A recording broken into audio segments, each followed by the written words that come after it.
دا پالیسی چینج کېدل پکار دي. زمونږ پښتانه چې کوم دي دا نه کیړې مکوړې دي. زمونږ خیبر پښتونخوا نه تجربهګاره چې هر سړی به راځي دلته به خپلې تجربې کوي. مونږ ته دا حق حاصل دی چې په پاکستان کې مونږ د امن ساه واخلو. مونږ ته دا حق حاصل دی چې زمونږ بچي هغه د چې کم کیلو کې میدان دي دا په دې کې لوبې وکړي، هغه سبق ووایي، هغه مخکې راشي.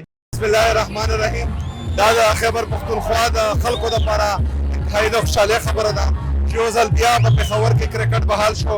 نیشنل چې څومره پلیئرز دي هغه راغلي دي. نیشنل 2020 د نن نه باقاعده افتتاح ده. د هغې نه بعد به انشاءالله تعالی PSL هم راځي او دا زموږ ټولو دپاره د خوشحالۍ خبره ده. او انشاءالله تعالی همدغه رنګې چې کوم د عمران خان صاحب ویژن دی همدغه شان به موږ لګیا وو. په دې علاقه کې به امن هم راولو، خوشحالي به هم راولو، ترقي به هم راولو انشاءالله تعالی. څه ګورئ امن چې کوم امن و امان حوالې سره چې کوم سوالونه اوچتېدل هغه پوره شو؟ پېښور پوره امن شو؟ پېښور خو پوره امن و. لکه پېښور خو چې کم دي چې مونږ کم وایو چې د 2018 نه 2022 پورې کم د عمران خان صاحب حکومت و دلته امن و. زمونږ د غلطو پالیسو په وجه باندې همیشه پښتون تباه شوی دی. همیشه د خیبر پښتونخوا کې چې کم دي بدامني راغلی ده. هغې پالیسیانو باندې مونږ مخکې هم تنقید کړی او اوس هم کوو او بیا به هم کوو. دا پالیسي چینج کېدل پکار دي. زمونږ پښتانه چې کم دي دا نه کیړې مکوړې دي. زمونږ خیبر پښتونخوا نه تجربهګاره چې هر سړی به راځي دلته به خپلې تجربې کوي. مونږ ته دا حق حاصل دی چې په پاکستان کې مونږ د امن ساه واخلو. مونږ ته دا حق حاصل دی چې زمونږ بچي هغه د چې کم کیلو کې میدان دي دا په دې کې لوبې وکړي، هغه سبق ووایي، هغه مخکې راشي. خو انشاءالله تعالی د حکومت خیبر پښتونخوا د عمران خان د ویژن مطابق دا پوره ادا کړی ده دې ځله چې انشاءالله تعالی دلته به امن هم راولو، دلته به خوشحالي هم راولو، دلته به ترقي هم راولو انشاءالله.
نه راځي خو سایډ ته کسان دي.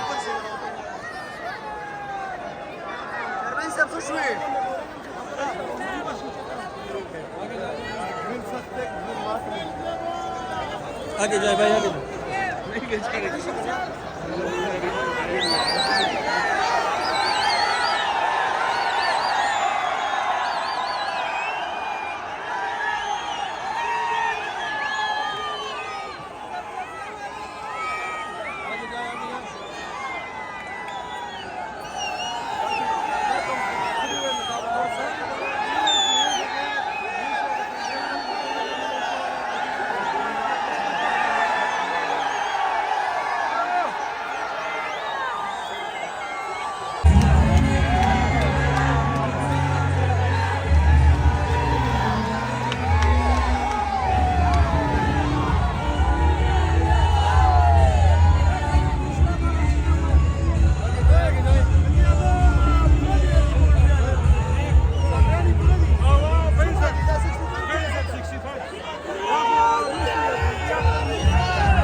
کې